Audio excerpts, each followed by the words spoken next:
Good evening.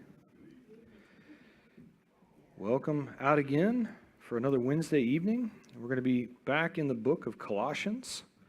So if you want to make your way towards Colossians chapter 1, we're going to be eventually picking up in the 9th verse. So in case you missed last week, the introduction to the book of Colossians, it was absolutely riveting. Unbelievable Bible teacher up here was going through that with you. But in case you missed it, just a little overview. This letter or epistle from the Apostle Paul is one of four what are known as the prison epistles. So this, along with the letter to the Ephesians, along with the letter to the church at Philippi, the Philippians, and also a letter that is connected, you could call it even a sister to this letter, the letter to Philemon. This was a personal letter, and the reason I say it was connected is because Philemon was actually a member of this church here at Colossae. So if we want to learn and understand more the dynamic of what's going on inside the church, you can read that one in all your free time. But these are the four prison epistles. And it was written somewhere around 62 AD, and the reason they're called the prison epistles is because Paul was, at this time, imprisoned in Rome, and he was under a sort of a house arrest. So he was able to have visitors come in and out. He was able to have communication with the outside world and still able to send these letters back to these various churches. Now, the purpose for the letter was to address certain heresies that had began to creep into the church. There were these heretical teachings, not the least of which was the Gnostics were coming in, and they were trying to promote a different kind of Jesus. They were not preaching and teaching the Jesus that we know of the Bible. And the letter was written to something I didn't pull out last week, but I want to mention tonight, and we'll tie this in again a little bit later on. In verse 2, Paul writes, "To the saints and faithful brethren who are in Colossae." And I want to point that out because he wrote to these two different groups of people, but they were actually one group of people. They were not saints and then also faithful brethren. They were the same person. So this idea of a dual citizenship is something that's important for us as we work through the scripture tonight to understand that at the moment you make a decision to choose Jesus Christ as your Lord and Savior, you actually are no longer headed on the same trajectory you were before. You become a citizen of heaven.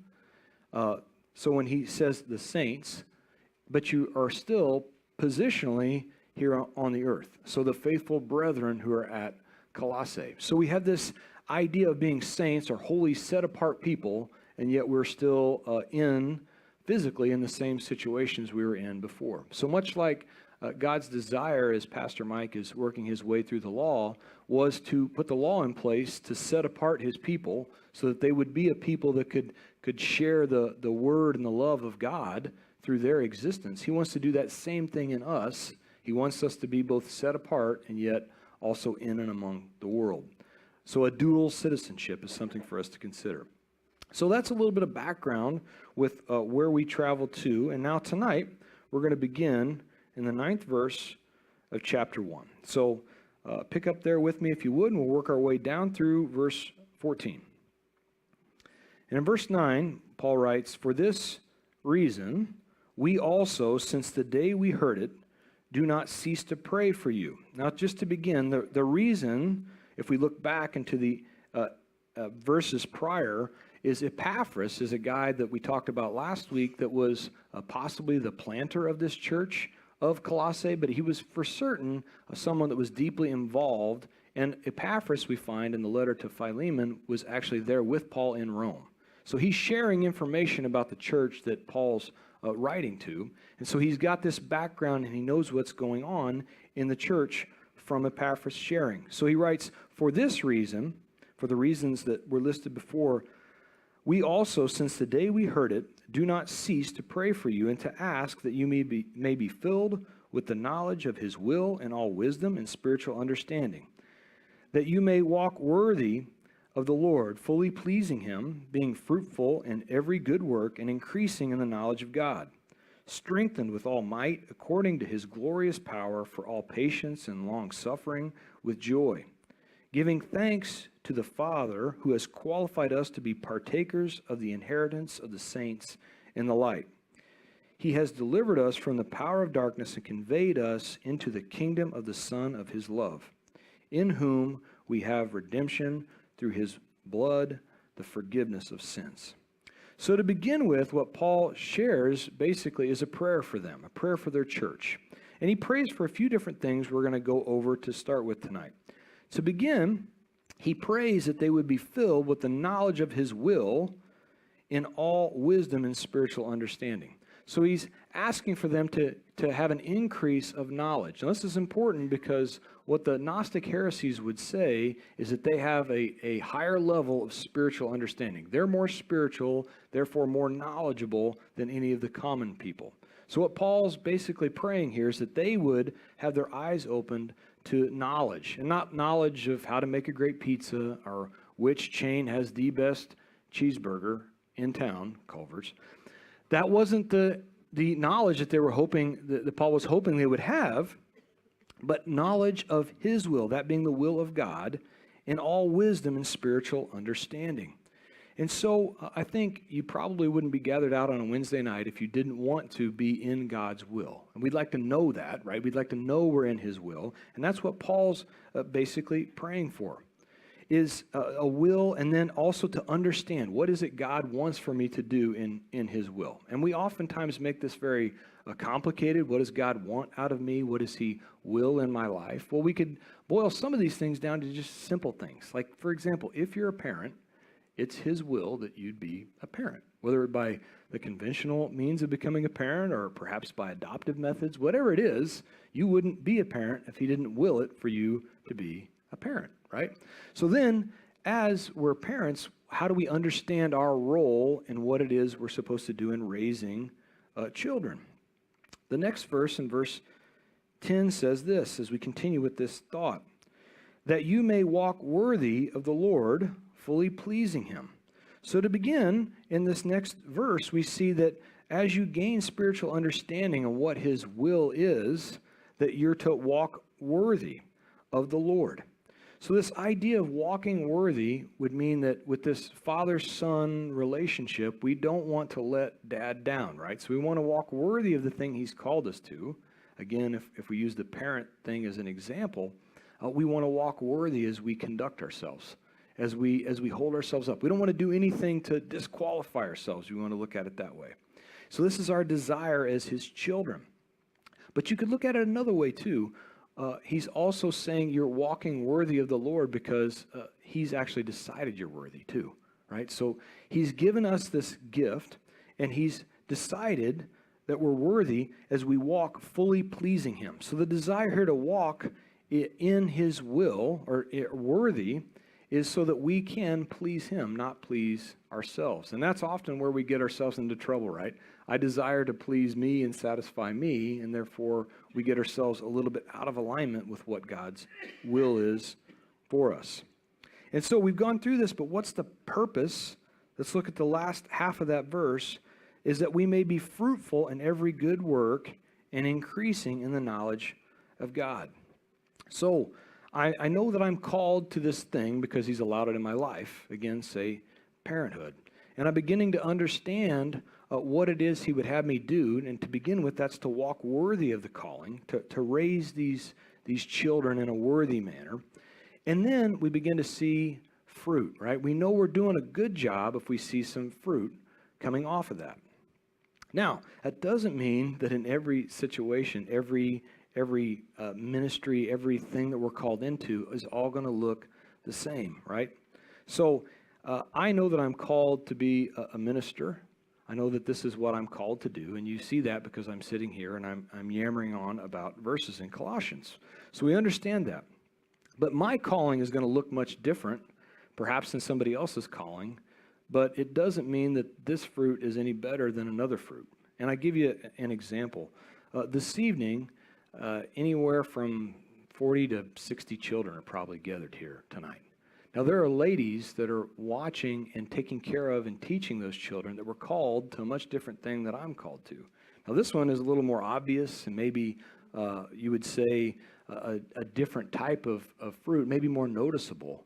But yet that one is just as profitable, if not more so. Because just a few years ago, we didn't even offer children's services on Wednesday evenings, and the attendance was less than half of this.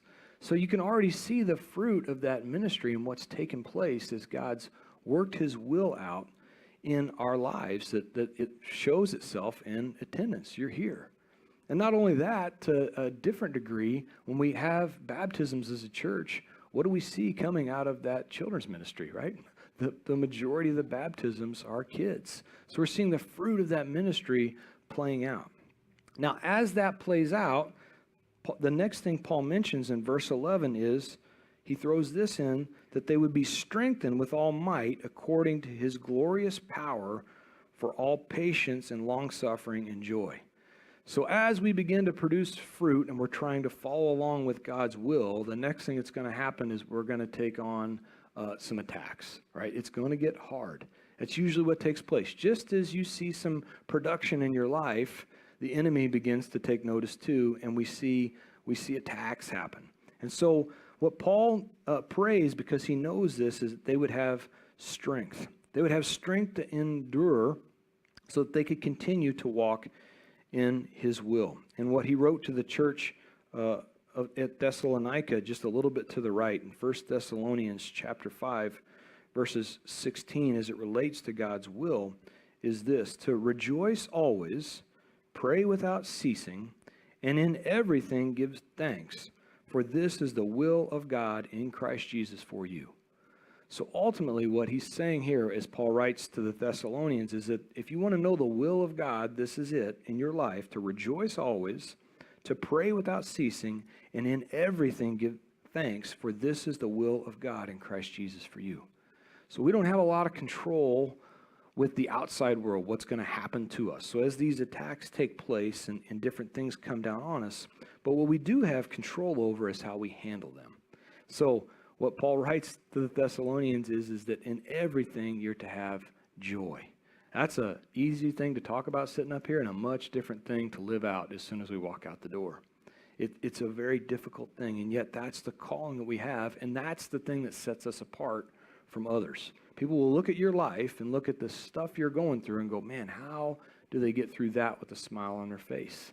And that goes back to this idea of being set apart, a holy people. They can deal with these things gracefully because, pick up with me in verse 12, giving thanks to the Father who has qualified us to be partakers of the inheritance of the saints in the light.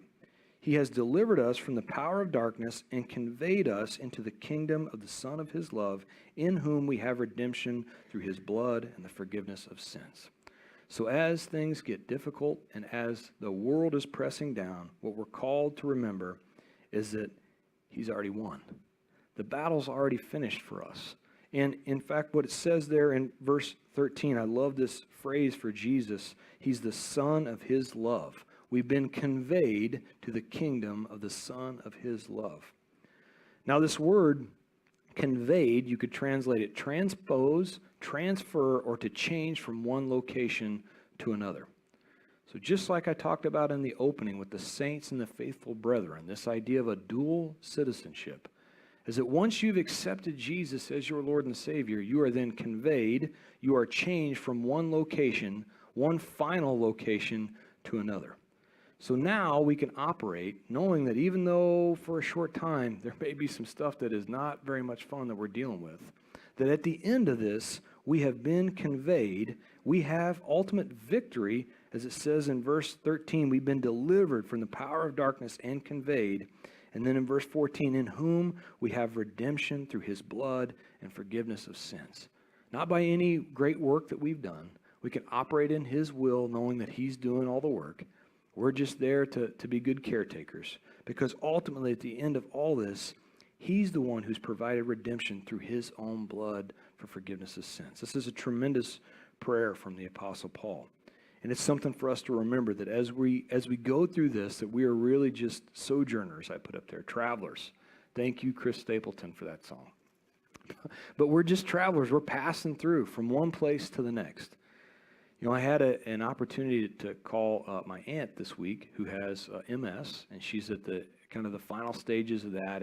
And some of the medicine that she takes, it causes her bones to get brittle.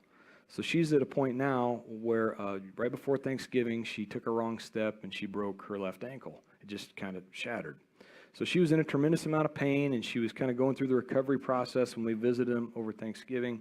And then just this past week, she's visiting her son, who's in the hospital for another issue. And as she is leaving there, she makes another wrong step, and she breaks her right ankle. So she's 0 for 2 on ankles. And she's out of ankles is the good news. You can't break more than 2. So these are the kind of conversations I'm able to have with my aunt, and she laughs. And that's the thing, that I loved as I'm talking to her. She's still got her laugh. She's still able to chuckle about it, She's like, yeah, it hurts. But, as we talked about things and I was able to pray for her, I said, Aunt Charlotte, if the things that take place in this life, the pains you have to go through are any indication for how glorious your heavenly body is going to be, you are going to be driving around in a Lamborghini when you get there. You realize that? And she said, well, I'd take a Lamborghini. Oh, that's nice. But that's the promise we have, right? That's the reason she was still able to chuckle, is because she knows that this is just a short period of time, that one day she's going to have this promise to knowing that there's something way better in store for her. No more MS or broken ankles. So something for us to keep in mind as we're passing through this life to the next. Now then pick up with me, if you would, in verse 15.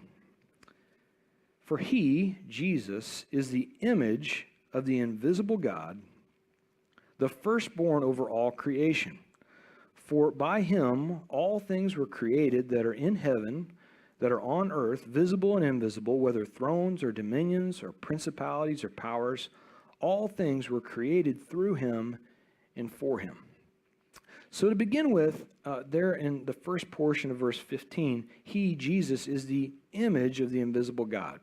Now, if you've been reading along through the Bible with us, it didn't take very long for you to get to Genesis chapter 1 and verse 26, and we see the creation of man. And what God does there is he makes man in his own image, if we read it. Now, he doesn't mean he's making man to look just like God in terms of physical appearance. What he's talking about is this construction of man, this body, soul, and spirit. Much like God is Father, Son, and Spirit, right? And so here is man, and he's this image of God. But in fact, what I believe, and we can thumb wrestle over this, is that man, the reason he didn't know he was naked is the spirit portion was actually the outer covering. And so man became a reflection of God. So off of his spirit, God's glory actually reflected off of him. So it was this beautiful covering, and he became the reflected image of God. Now, in John chapter 14, I'd like to turn there really quick. As we read about Jesus, he's having this interaction and this discussion with Philip. And what he says to Philip, or Philip actually says to him, is, Lord, show us the Father, and it is sufficient for us. Well, sure, that'll be easy, Philip. Just show us the Father. Show us God, and that's enough. Jesus said to him in verse 9, have I been with you so long, and yet you have not known me, Philip? He who has seen me has seen the Father. So how can you say, show us the Father? So what Jesus was saying is, if you want to see the Father, if you want to know what God looks like, you've already seen him in me. He wasn't talking about his physical appearance. What he was talking about was what he was reflecting.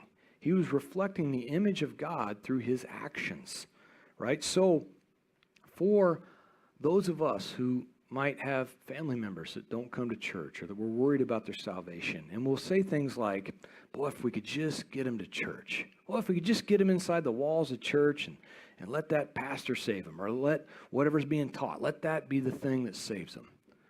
Well, let me encourage you that you are the church. You see, the responsibility we have, or the opportunity, really, it's a glorious opportunity we have, is that we have the opportunity to be the image of God, what people see in us, in our actions, in our interactions, the way we talk, the way we handle ourselves. We've talked about trials and tribulations. The way people see us handle ourselves is really perhaps going to be the only chance they get to actually see what the image of God looks like. It's through us. So if there's no chance of getting them into church, then let's take church out to them, right? Let's go out there and do it. And so that's what Jesus is saying. If you've seen me, if you've seen the way I've acted, the way I've handled myself, the way I've dealt with problems and people issues, you've seen the Father. Now then, the next section of that in verse 15. The next half of that verse. What we see there is Jesus is the firstborn over all creation. Now this portion of the verse is sometimes an area that different cults and things would grab a hold of and say, now you see, Jesus is not the Son of God. He's not a deity. He was a created being. But what I'll share with you is this word that's used for firstborn is actually the Greek word prototokos. I'm sure I butchered how you say that. But what it does is it defines an order of priority, not necessarily a birth order. By way of example, I give you two different ones. First of all, in the life of Isaac. We see Isaac, the son of Abraham, was not actually the firstborn of Abraham. Abraham was given this promise by God that through him and Sarah that all the nations would be blessed and they'd be more than the number of the sands on the sea, or the sands on the shore. But they got a little impatient with the promise that God gave him. And so he and his wife Sarah get together, and Sarah says, here, you've got my handmaid Hagar. I'm not able to have children, so take her and have a child. And they did that, and she gave birth, Hagar did, to Ishmael. So technically, Ishmael was the firstborn to Abraham. But God said, no, that's not the son of promise. That's not who I said you'd have a child with. I said it'd be Sarah. So as Abraham is 100 and Sarah is 90, she gives birth to Isaac, and Isaac becomes the prototokos. The order of priority was determined that Isaac would be the one that would receive all the blessings that are typically left for the firstborn. And that's the example we've got here of what Jesus is. His place is the priority over all creation. For in verse 16, by him all things were created that are in heaven and on earth, visible and invisible, whether thrones or dominions or principalities or powers, all things were created through him and for him. And so this blows out of the water this idea that Jesus was a created being, because it says right here that by him all things were created. And this was what the Gnostics really tried to push as a heresy towards the church at Colossae, is they pushed that the universe wasn't actually created by God. It was created by a few series of different gods that came around, these other created beings. And it was this crazy idea that God didn't actually create the universe. So Paul made sure to blow that completely out of the water to say, no, here's the thing. Jesus is the creator of all things, and then he takes it one step further. Not only did he create everything, everything is for him. So if that's the case, then that can either be a glorious thing for you as you sit in here, or a terrifying thing as we sit in here tonight. That if everything that takes place and everything that's around us was created by him and for him, then I think about the story in the life of Joseph. So here's Joseph. He's the one of 12 sons to Jacob. And his brothers absolutely hate his guts. So much so that they have a plot to kill him. One brother steps up and says, no, we shouldn't kill him. Let's do something really kind. Let's just sell him to slave traders. That's a way better plan. So Joseph gets sold off and headed off to Egypt, where he eventually becomes imprisoned. And while in prison, God gives him this amazing ability to interpret dreams. He's able to interpret a dream for Pharaoh, which completely comes true, and he finds himself as the number 2 in command over all of Egypt. Now, Egypt is the world power at this point in time, and there's a great famine in the land. And as this famine takes place, Joseph's family, who he hasn't seen in all these years, have to come to Egypt in order to buy grain, and here Joseph's in this ultimate position of power. Now what takes place is this beautiful family reunion. I'm skipping a lot of parts here. It's this beautiful family reunion that eventually takes place. But towards the end of Genesis, Jacob, the father, the patriarch of the family, passes away, and now all of a sudden all of Joseph's brothers are worried, because they know that he knows that they know that they tried to kill him and sold him into slavery. And so what is said here in Genesis chapter 50, starting in verse 19. With that as the backdrop, all the brothers are scared that now that Dad's passed off the scene, Joseph's going to wipe all them out and have them executed. In verse 19, Joseph said to them, "Do not be afraid, for am I in the place of God? But as for you, you meant evil against me, but God meant it for good, in order to bring it about, as it is this day, to save many people alive." So these things that were intended for evil by his brothers end up coming all the way full circle because God actually intended them for good. Now, this is a glorious thing for us to keep track of, because as we operate through this life and all these things seem to happen and take place, it's important to remember that God is always out for our good. It's a beautiful thing to remember. And so, with that in mind, let's move on to verse 17.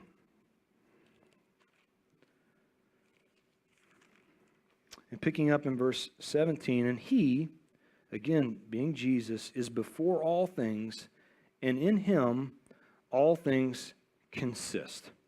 And what I put there on the screen, this word consist, can be equivalent to being held together.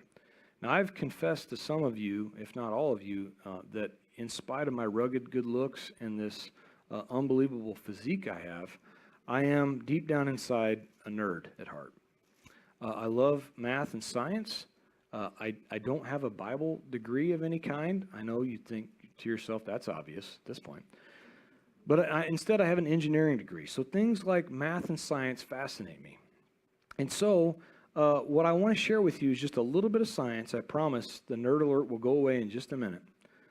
But Coulomb's law, the law of electricity, or the law of magnetics, if you want to call it that, states this: that like charged particles will repel and inversely charged particles will attract, i.e. magnetism. So you've probably all done this experiment in science class where you take the magnets and you have the both positive sides of the magnet and you try to push them together and they repel, they push apart. And you do the same with the negative sides and they push apart. But if you flip it around, there's this incredible attraction they've got where they want to snap together. And this is essentially what Coulomb's law of electricity is stating. And yet, in everything around us, every atom is made up of a nucleus and then electrons going around that nucleus. And on the inside of the nucleus is a whole bunch of protons and some neutrons that are neutrally charged. There's no charge, but every proton on the inside of a nucleus is positively charged. So why then, if this is the case, does every atom that we see all around not drive away the way Coulomb's law states? Why is it not pushed apart? If they're all positively charged, like those magnets that we just talked about, this same unbelievable force that in an electromagnetic train can actually lift a train up off the track and drive it at high speeds, this is that same force. How come that doesn't work in everything we see around? So this has puzzled scientists for centuries. And what they eventually came up with is that inside a nucleus, there's this force, this interaction that happens between protons and neutrons to bind everything together. And this is brilliant. It's a really strong force, so strong that it actually goes against the electromagnetic force. It can actually overcome it. So they named it a strong force. That's right. All the scientists in all the world got together and said, what should we call that? How about we call it the strong force? Why? Because it's the strongest force we know of. It's the strongest force in the entire universe. It is the force that holds and binds everything together. And yet, quantum physicists have absolutely no idea why it exists. There's no explanation for it.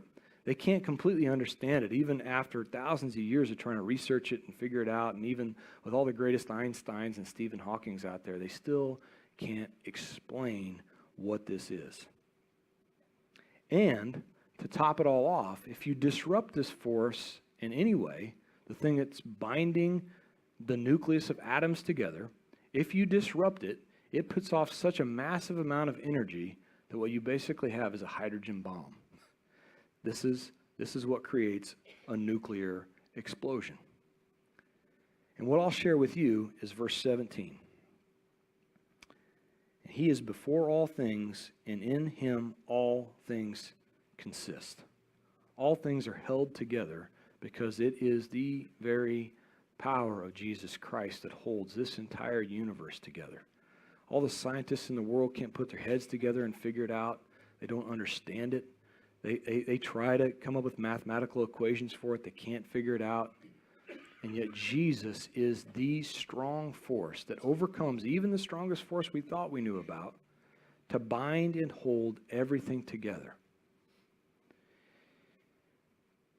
So, lest you think I'm completely insane, turn with me to 2 Peter chapter 3 and pick up in verse 10.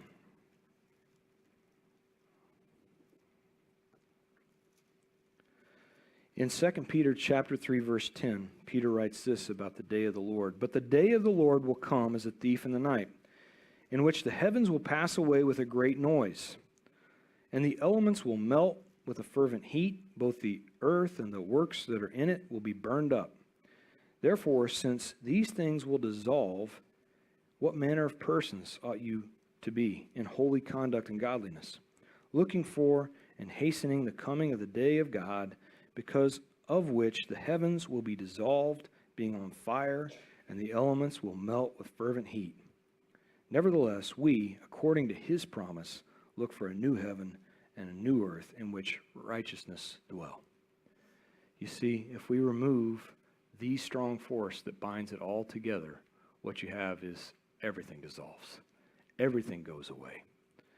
Now, that's a big science loop to take you on, to apply it like this. If in our lives we remove the strong force that binds everything together, what you will find is a nuclear explosion. So if you're wondering why things are nuclear, why things seem to be falling apart, it's possible that the very strong force that holds the universe together, you've allowed to let slip away, or you've pushed out, or you've thrown things at it to where you drove it out. Now, where we'll end tonight is verses 18 and 19. And he, being Jesus again, is the head of the body, the church, who is the beginning, the firstborn from the dead, and in all things he may have preeminence. For it pleased the Father that in him all the fullness should dwell. So to begin, at the beginning of that verse, he being Jesus is the head of all things. So if he's the force that binds everything together, his desire, his priority, where he's at, is he is the head of all things, including this church, our lives, everything. That he is the firstborn of the dead. Now, that doesn't mean Jesus is the first person to ever die. Clearly, lots of people died before him, and he's not the first to be resurrected from the dead. There were people that were resurrected. Even Jesus himself resurrected people from the dead. But he is the first to have been born, to have died, to have risen, to not have died again, you see. Lazarus, Jesus raised him from the dead, but what happened to poor Lazarus? He had to die again. Jesus did not. This is what makes him the firstborn of the dead. This is also why we can have the promise to know that once we've died and he's raised us up, that's it. You understand? No more death for us. One time.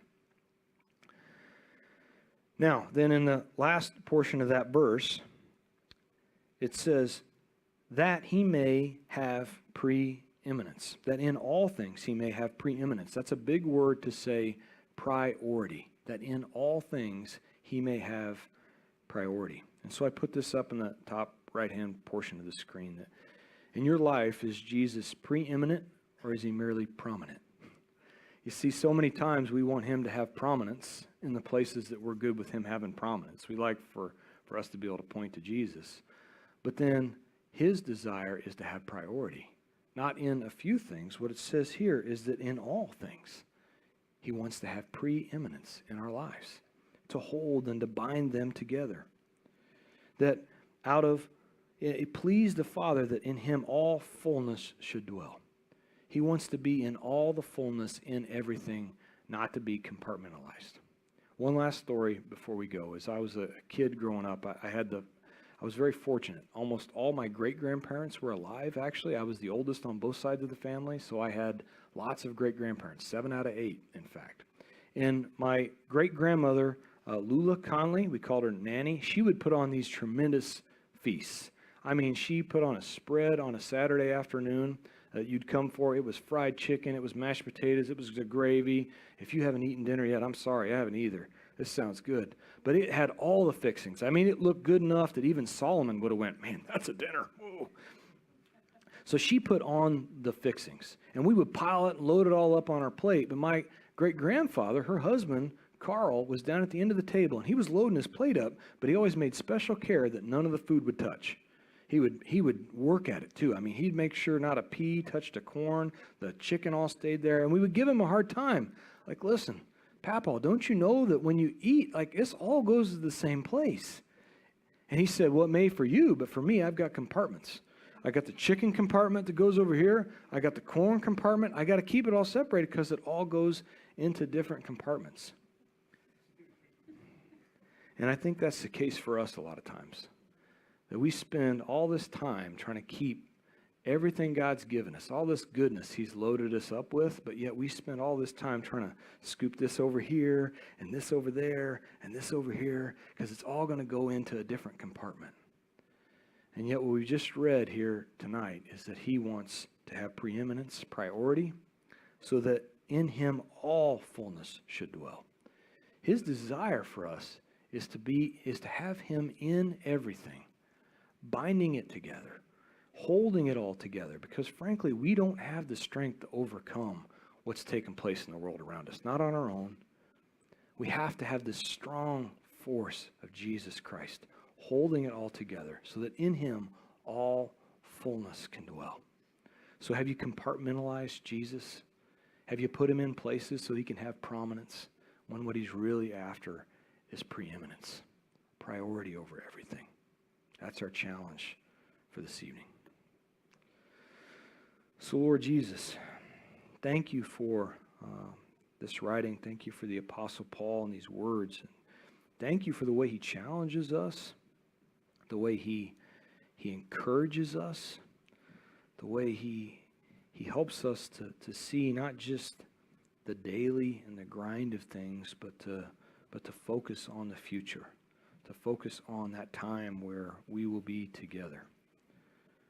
Lord, thank you that we have this promise to know that while we're travelers through this earth, impacting people as we go, that in our minds we always know that there is going to come a day where our spirit and our body are going to be caught up together. Lord, thank you for that promise that we have. Lord, thank you for being that force that binds us and holds us together so that things just don't go flying apart. And Lord, thank you for the promise that if things have flown apart, that you're not too small, that you can't bring it all back together and bind it all back together again. Just like you're going to create a new heaven and a new earth, you can create in us new beings. You can pull it all back together just by your very will and your power. So we praise you for that. And thank you in Jesus' name. Amen.